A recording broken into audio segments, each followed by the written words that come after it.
जैसे ही मैं भाषा में प्रवेश करता हूँ, बोली मेरे साथ साथ चली आती है। बोली के इस तरह बगैर सांकल खटखटाए हौले से मेरे साथ साथ प्रवेश करने पर भाषा को कोई एतराज़ नहीं होता। वह बोली के साथ इस तरह का व्यवहार नहीं करती कि चलो चलो बाहर निकलो, पर न जाने कहाँ से आती तो है चूं चर्र की आवाज़। भाषा मुझे माँ की तरह लगती है।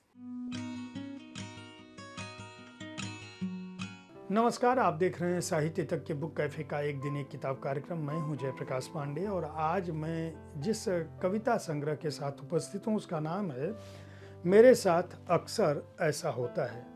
रचनाकार हैं भानु प्रकाश रघुवंशी। 1 जुलाई 1972 को वो पैदा हुए। कला स्नातक और स्नातकोत्तर हिंदी से उन्होंने किया है। साहित्य धरा अकादमी से जीवन राग और न्यू वर्ल्ड पब्लिकेशन से चयनित कविताओं का संग्रह उनका प्रकाशित है।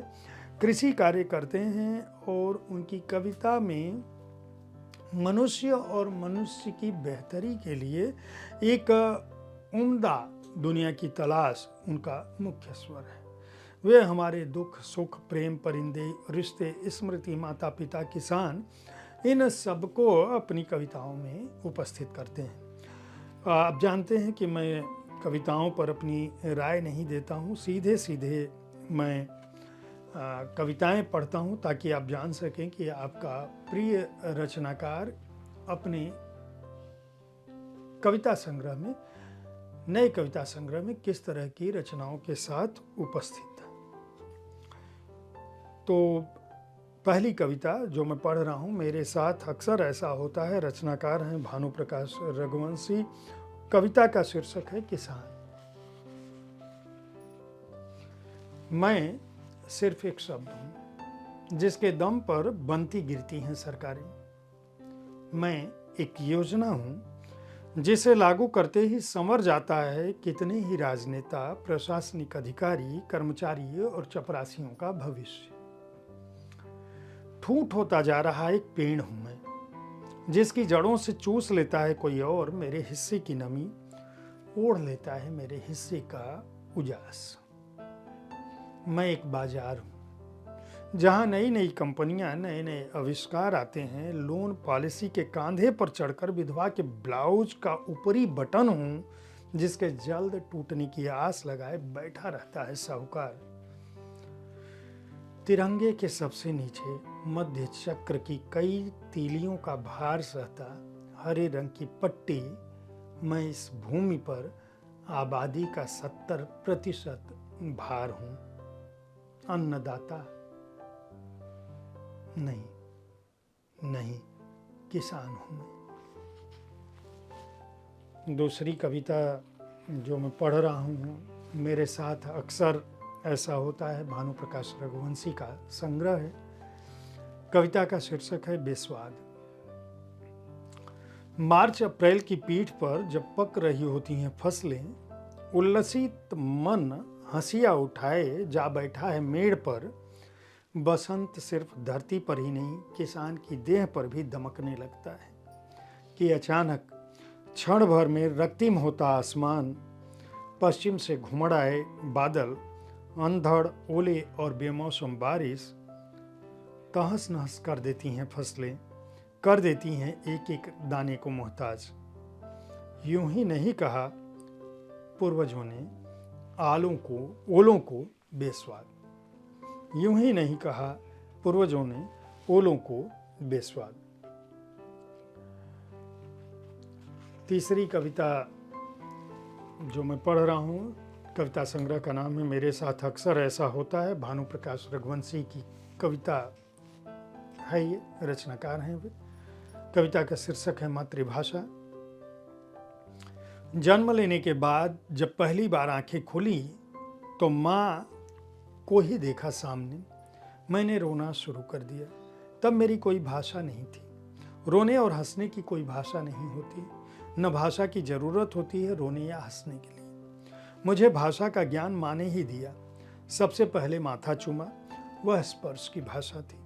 फिर अपने होठों पर उंगली रखकर दाएं बाएं सिर हिलाते हुए चुप हो जाने का इशारा किया। मैं न समझा इस सांकेतिक भाषा में माँ की बात। फिर एक वर्ण न कहा उसने, न रे न रे न रे न न। माँ ने इसी भाषा से गुदगुदाया था पहली बार मुझे। यह मेरी माँ की भाषा है, यही मेरी मातृभाषा है। क्या ही उम्दा रचनाएं लिखी हैं भानु प्रकाश रघुवंशी ने। इस संग्रह की चौथी कविता है। संग्रह का नाम है मेरे साथ अक्सर ऐसा होता है। रचनाकार हैं भानु प्रकाश रघुवंशी और कविता का शीर्षक है वो जानता था यह बात।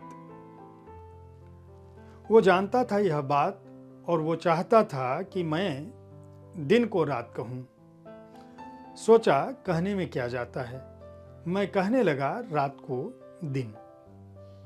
उसने कहा मैं अंधेरे का उजाले की तरह महिमा मंडन करूं। वो जो चाहता था मुझसे मैं करता गया वही सब, और अब मैं सच से कोसों दूर खड़ा हूं।